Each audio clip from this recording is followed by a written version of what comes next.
Hola, muy buenas a todos y bienvenidos a la última parte del vídeo de la Edad Media. Sin más dilación, vamos a comenzar. A lo largo de los dos últimos vídeos hemos visto cómo Bizancio ha ido en declive. Pasó de ser esto durante el reinado de Justiniano a ser esto durante el reinado de Basilio II, luego a ser esto durante el reinado de la dinastía de los Comneno y luego a ser esto, que es cuando los cruzados conquistaron Constantinopla, dirigidos por Enrico Dándalo. Pues bien, los cruzados se repartieron el territorio conquistado, creando sus propios reinos, como el Imperio Latino de Constantinopla, el Principado de Acaya, el Despotado de Epiro y el Reino de Tesalónica. Además, Bulgaria, o el Imperio búlgaro, se independizó otra vez tras la caída de Bizancio, en manos latinas. El Imperio bizantino exiliado se instaló en Nicea, uno de tantos reinos de Asia Menor próximo a Constantinopla. Fue el núcleo de reunión de quienes no quisieron vivir bajo el yugo latino. Teodoro I Láscaris, en 1208, se constituyó como su emperador. Pocos años después, el emperador Miguel VIII dio un golpe de estado y se proclamó emperador, dando inicio a la dinastía de los Paleólogos. Empleó todas sus fuerzas en la reconquista de Constantinopla con la ayuda de los genoveses. Y en 1261 Miguel VIII logró recuperar la capital, logrando restaurar el Imperio bizantino, aunque algunas regiones griegas todavía seguían siendo cruzadas, pero en fin. Todo parecía ir bien, pero las cosas se fastidiaron. Unos años antes habían llegado los mongoles. Atentos, estos serán importantes después. Unos guerreros nómadas muy locos con ganas de pasar a cuchillo a toda la peña, que lograron levantar un enorme imperio, el que está aquí en pantalla, dirigidos por su líder, Gengis Khan. Por si fuera poco, en el año 1300 Asia Menor se fragmentó en pequeños estados, entre los que destacan Caresi, Teke y muchos más. Entre ellos se encontraba el pequeño estado de los otomanos, o los turcos otomanos.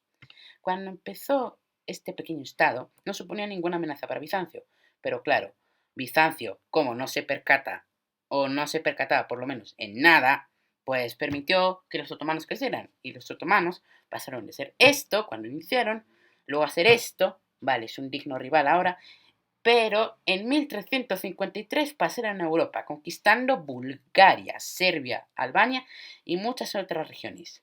Entonces fue cuando Bizancio se percató de que había cometido un error, pero ya era tarde porque el Imperio Otomano había pasado a ser esto.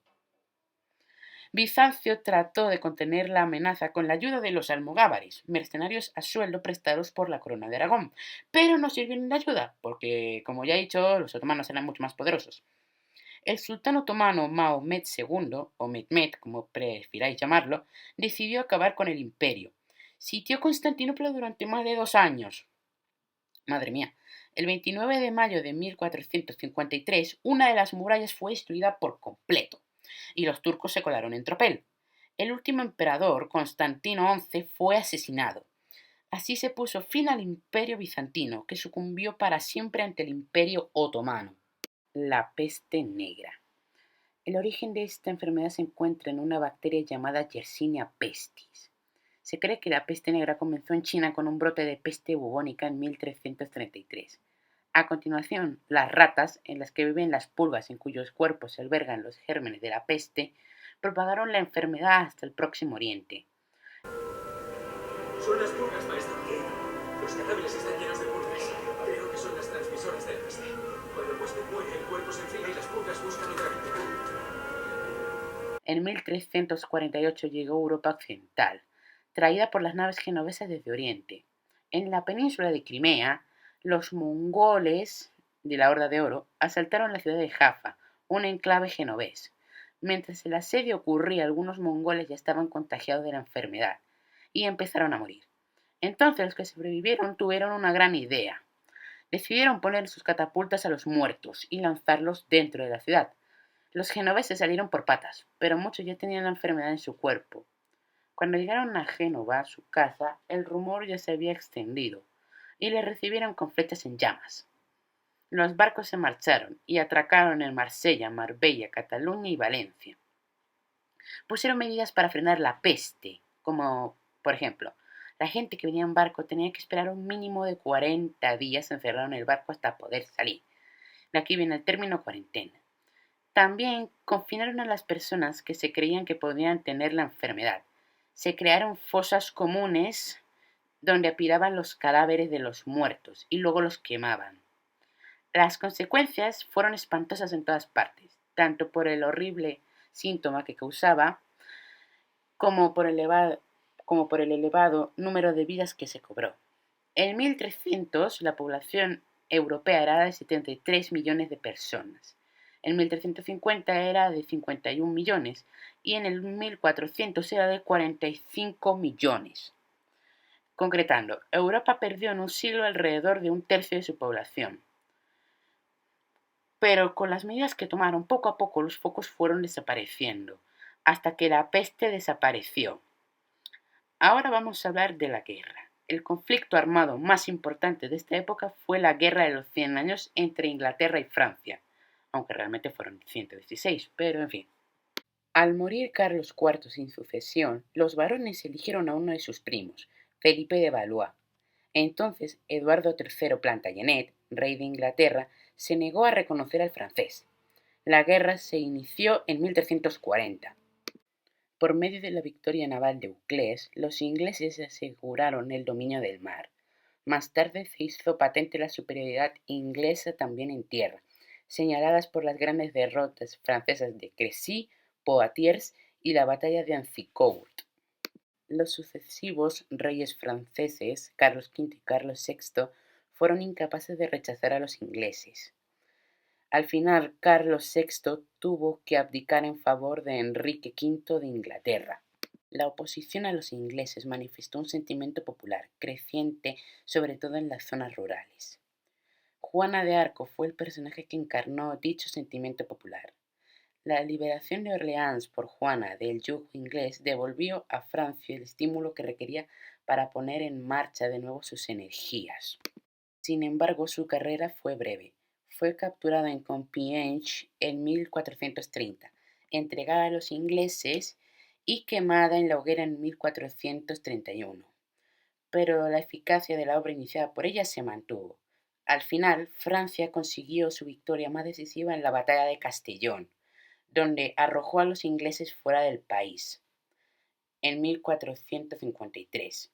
Ese mismo año caía en poder otomano la ciudad de Constantinopla. En Inglaterra, después de la Guerra de los 100 años, se sucedió la guerra dinástica de las dos Rosas, entre la Casa Lancaster, Rosa Roja, y la Casa de York, Rosa Blanca. El país quedó muy mal parado y la guerra solo acabó cuando Enrique VII, heredero de ambas casas, ascendió al trono, inaugurando la dinastía Tudor. Para aquellos que creáis que la Edad Media acabó en 1453, este es vuestro momento de pausar el vídeo. Para aquellos que creáis que la Edad Media acabó en 1492, quedaos conmigo hasta el final. Los reinos hispánicos durante los siglos XIV y XV. La conquista de Valencia por Jaime I puso fin a la reconquista aragonesa, ya que en el Tratado de Almizra no permitía su expansión peninsular. De ahí que los sucesores de Jaime se lanzaran a una expansión por el Mediterráneo, ya iniciada por el propio Jaime con las conquistas de las Baleares. Dicha expansión comienza en los días de Pedro III, con la conquista de Sicilia. Durante el reinado de Jaime II pasa la corona aragonesa a la isla de Cerdeña. Durante este momento, los almogávares, mercenarios de la corona de Aragón, son llamados por el Imperio bizantino, lo que quedaba de él, para luchar contra los turcos otomanos, que se encaminaban a Constantinopla. Los dirigió Roger de Flor, y sus correrías por el imperio acabaron con la conquista de los ducados de Atenas y Neopatria, que pasaron a la corona de Aragón. Estos ducados tan solo durarían unos añitos en su poder, hasta que cayeron en poder otomano. En el siglo XV, Alfonso V de Aragón conquistó el reino de Nápoles. Su imperio comprendía Aragón, Cataluña, Valencia y las Baleares, así como el sur de Italia, incluidos los reinos de Nápoles y Sicilia. Alfonso XI logró asestar a los musulmanes el golpe definitivo en la batalla de Salado y los dejó prácticamente reducidos al reino de Granada.